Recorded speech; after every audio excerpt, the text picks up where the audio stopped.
Welcome to Rahi சமையலறை. இன்றைக்கி நம்ம சிகப்பரிசி இட்லி பார்க்கலாம் வாங்க.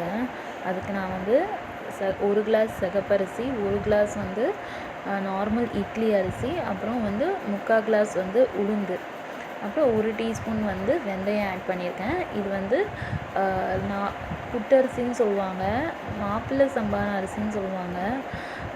இது நார்மலாக ரெட் ரைஸ் தான், எல்லா சூப்பர் மார்க்கெட்லேயும் கிடைக்கும். கண்டிப்பாக ட்ரை பண்ணி பாருங்கள். இது வந்து நம்ம நார்மலாக வந்து ஒயிட் இட்லி ரெகுலராக சாப்பிட்றத விட இந்த மாதிரி ரைஸ் வந்து மில்லட் வகையான ரைஸ் வந்து கலந்து சாப்பிட்டா நம்ம உடம்புக்கு ரொம்ப நல்லதுன்னு சொல்கிறாங்க. சின்ன ட்ரை பண்ணி பாருங்கள். அதுக்கு நான் வந்து 1 கிளாஸ் வந்து ரெட் ரைஸ் இட்லி, அப்புறம் வந்து ஒரு கிளாஸ் வந்து உளுந்து,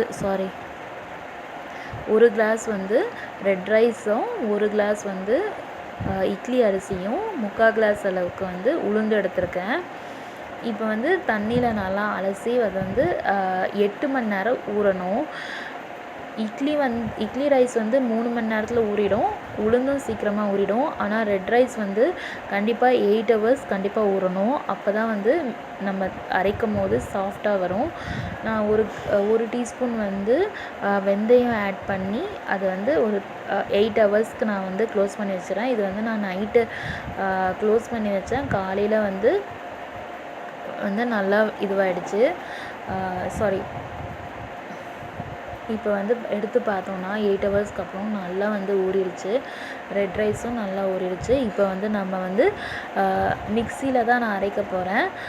எப்போவுமே நான் வந்து டிஃபனுக்காக அரைச்சா அது மிக்சியில் தான் அரைப்பேன். என்கிட்ட கிரைண்டர் கிடையாது. இப்போ வந்து மிக்சியில் வந்து மிக்சியில் அரைச்சாலே மாவு நல்லா சூப்பராக வரும். இப்போ வந்து கொஞ்சோண்டு உப்பு சேர்த்து அதையுமே நான் வந்து மிக்சிலேயே அரைச்சிடுறேன். அதுக்கப்புறமா வந்து நான் வந்து மிக்சியில் அரைச்சி ஒரு 8 ஹவர்ஸ் மாவு வந்து புளிக்க வைக்கணும். இங்கே பாருங்கள், நல்லா வந்து மாவு நல்லா நைஸாக அரைஞ்சி வந்துடுச்சு. இப்போ 8 ஹவர்ஸ் நம்ம வந்து புளிக்க வச்சிடலாம். அதுக்கு வந்து நான் க்ளோஸ் பண்ணி ஒரு 8 ஹவர்ஸ் வந்து மூடி போட்டு அதுக்கப்புறமா வந்து ஓப்பன் பண்ணி பார்த்தா நல்லா மாவு இந்த மாதிரி புளிச்சிடும். இப்போ வந்து நம்ம இட்லியாகவும் தோசைக்கும் நம்ம எது வேணாலும் போட்டுக்கலாம். இது நார்மல் நம்ம இட்லி அரிசியில் எப்படி வந்து மாவு வந்து சேர்க்குறோமோ அதே மாதிரி தான் நம்ம வந்து கொஞ்சமாக மில்லட் ஆட் பண்ணியிருக்கோம். இந்த ரைஸோ இந்த இட்லி கலர் வந்து ஒயிட்டாக வரும். ஒயிட்டாக வராது, ரெட் கலராக வரும். அது ஒரு டிஃப்ரெண்ட்டாக இருக்கும். குழந்தைங்க பார்க்குற போது சாப்பிட்றது கூட கண்டிப்பாக ட்ரை பண்ணி பாருங்கள். இப்போ வந்து கொஞ்சமாக உப்பு ஆட் பண்ணிவிட்டு நான் வந்து ஒரு பாத்திரத்தில் சேஞ்ச் பண்ணிவிட்டு இப்போ வந்து இட்லி கன்சிஸ்டன்சிக்கு எடுத்துக்கிட்டேன், கலக்கிட்டேன். இப்போ வந்து இட்லி வந்து கொஞ்சம் ஆயில் அப்ளை பண்ணி நான் இட்லியும் போட்டு வச்சு அவிக்கிறதுக்கு. இப்போ அதுக்காக நான் வந்து ஒற்றைக்கல்லை சட்னி தான் அரைக்கிறேன். இப்போ வந்து ஒற்றைக்கல்லையும் தேங்காயும் கொஞ்சம் காஞ்ச மிளகா, பூண்டு, அதுக்கப்புறமா வந்து கொஞ்சமாக புளி இது எல்லாமே சேர்த்து அரைச்சிட்டு உப்பு போட்டுட்டு நம்ம வந்து தாளிச்சிட்டோன்னா சட்னி, ஒற்றைக்கல்லை சட்னி ரெடி ஆகிடும். இப்போ வந்து இட்லிக்கு வந்து இட்லியும் இதுவாகிடுச்சு, வெந்துடுச்சு நல்லா.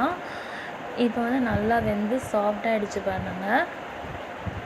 ஹார்டெல்லாம் இருக்காது, சாப்பிடும் போது சாஃப்டாக தான் இருக்கும். இது வந்து நல்லா சுட சுட இப்படி நீங்கள் பண்ணி பார்த்தீங்கன்னா டிஃப்ரென்ஸ் தெரியும். நல்லா இட்லி வந்து நல்லா சாஃப்டாக வெந்து வரும். ஃப்ரெண்ட்ஸ், இன்றைக்கி வந்து எங்கள் வீட்டில் டிஃபன் வந்து இட்லியும் ரெட் ரைஸும் அப்புறம் வந்து ஒற்றைக்கல்லை சட்னி தான். ட்ரை பண்ணி பார்த்து கமெண்ட் பண்ணுங்கள். தேங்க்யூ.